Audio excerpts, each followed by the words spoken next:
आबिद सुलैरी साहब, आपकी क्या राय है? जिस तरह फरमा रहे हैं एहसन मलिक साहब के एग्रीकल्चर और रियल इस्टेट सेक्टर, ये दो ऐसे सेक्टर हैं कि अगर इनको बूम दिया जाए तो काफ़ी ज़र मुबादला आपके बढ़ सकते हैं। तो ओवरसीज़ पाकिस्तानियों को हम कैसे इंगेज कर सकते हैं और ओवरसीज़ पाकिस्तानियों का एतमाद हम कैसे बहाल कर सकते हैं ताकि रेमिटेंसेस हमारे पास ज़्यादा आएँ?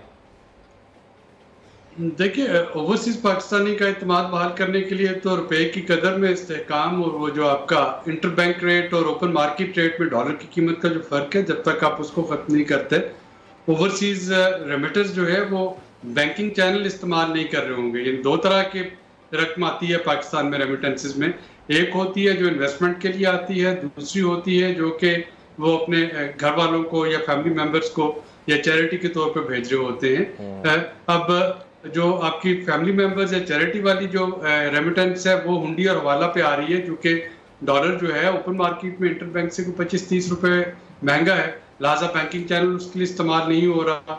जो आपकी इन्वेस्टमेंट के लिए रेमिटेंस आ रही थी वो इसलिए रुक गई कि रुपए की कदर में जब पिछले एक साल में 40% के करीब डेप्रिसिएशन हुई, तो हो सकता है कि वो उसकी कीमत करोड़ों में बढ़ गई हो, लेकिन जब वो उसको पाउंड्स में या यूरोज में या डॉलर्स में कन्वर्ट करते हैं तो वो कम हो गई है। जैसे आप अगर आप नंबर देखें बजट में, तो जीडीपी का साइज जो है वो रुपयों में बढ़ गया है, लेकिन जब आप उसको डॉलर्स में कन्वर्ट करेंगे तो वो श्रिंक होती नजर आएगी। या जैसे शकील अभी बता रहे थे आपको कि वो जो आपकी पर कैपिटा इनकम लाखों में बढ़ जाएगी रुपयों में, लेकिन जब आप उसको डॉलर्स में कन्वर्ट करेंगे तो कम हो चुकी होगी। तो जो एक ओवरसीज पाकिस्तानी है वो तो ये देख रहा है कि पाकिस्तान की करेंसी कब इस्तेहकाम में आती है, और उसके लिए डॉलर का इनफ्लो बहुत जरूरी है, जिसके लिए आईएमएफ के प्रोग्राम में आना बहुत जरूरी है। अगर ये नहीं होता तो फिर खुदा न खास्ता प्रेशर जो है सारा वो रुपए पे उसकी कदर पे पड़ता रहेगा। यही सवाल है। साजिद अमीन साहब, आप फरमाइएगा, ये करेंसी अपनी कब दम पकड़ेगी? इसके ऊपर तो बहुत सारी चीजें बेस कर रही है। जी बहुत शुक्रिया। मेरे ख्याल ये बड़ी अहम पॉइंट है, और इससे पहले भी थोड़ी सी अभी बात हुई इस हवाले से कि हमें शायद डॉलर सेव करना होंगे। डॉलर सेविंग कभी भी सलूशन नहीं है। ठीक है, वो एक एमरजेंसी मैयर आपकी हो सकती है, लेकिन आप इंपोर्ट्स को बंद करके इंपोर्ट सब्सटीट्यूशन हम 70 साल से करते आ रहे हैं, कुछ नहीं हुआ है।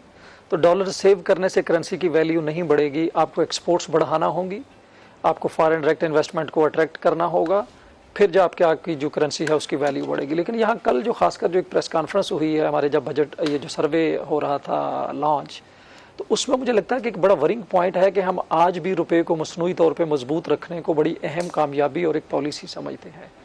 और ये मुझे लगता है कि असल में हमारी जो बहुत बड़ी ख़राबी है, हमारी एक्सपोर्ट्स का कम होना, इंपोर्ट्स का बढ़ना, ट्रेड डेफिसिट का बढ़ना, बार बार हमें कर्जे लेना, बार बार IMF के पास जाना, वो बहुत हद तक जुड़ा हुआ है हमारी इस पॉलिसी से कि हमने मसनूई तौर पे रुपये को मजबूत रखना है।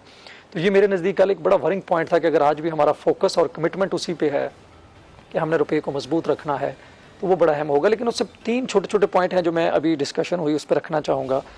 एक तो ये था कि जो हमारा जो कहा जा रहा है कि 388,000 से 3,88,000 से हम 4,78,000 रुपये के करीब कर रहे हैं। लेकिन साथ ही साथ ये भी ज़रूर याद रखिए कि हमारा इन्फ्लेशन का जो टारगेट है वो 21% है। तो ये तकरीबन 20-21% ही इनकम में इजाफा हो रहा है और उतना ही इन्फ्लेशन में इजाफा हो रहा होगा।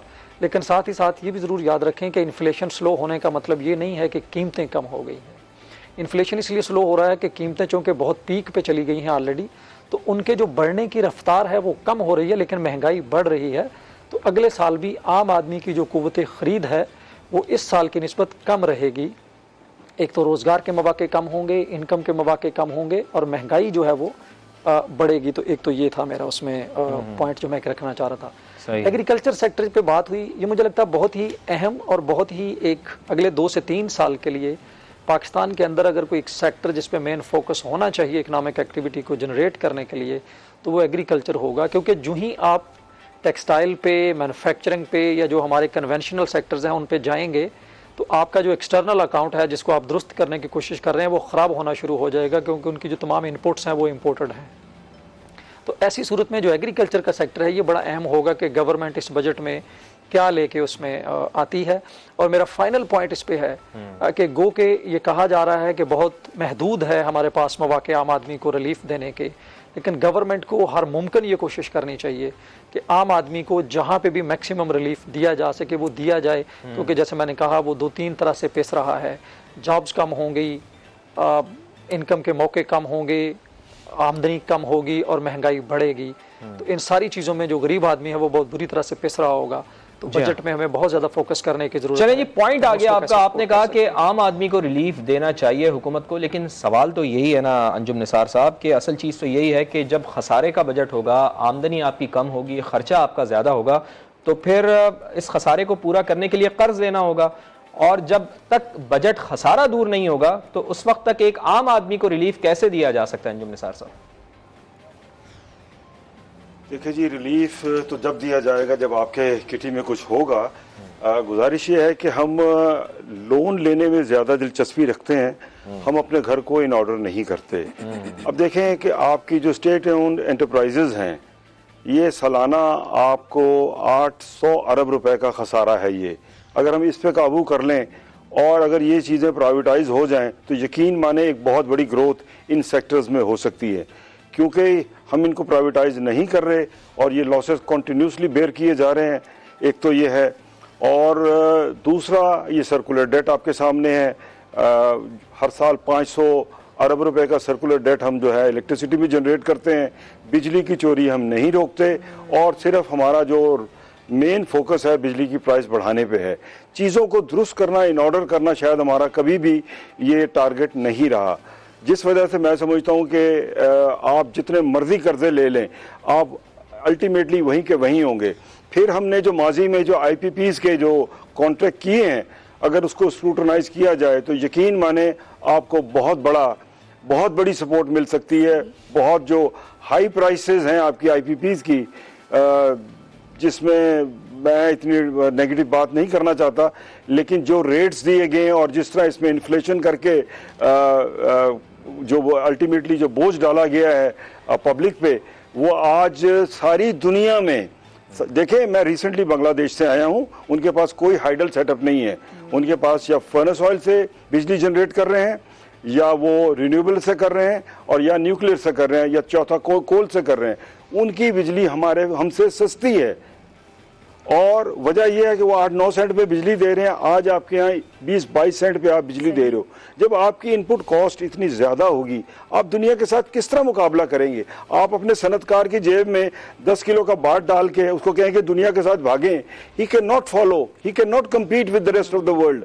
हमें ये देखना होगा हम कर क्या रहे हैं।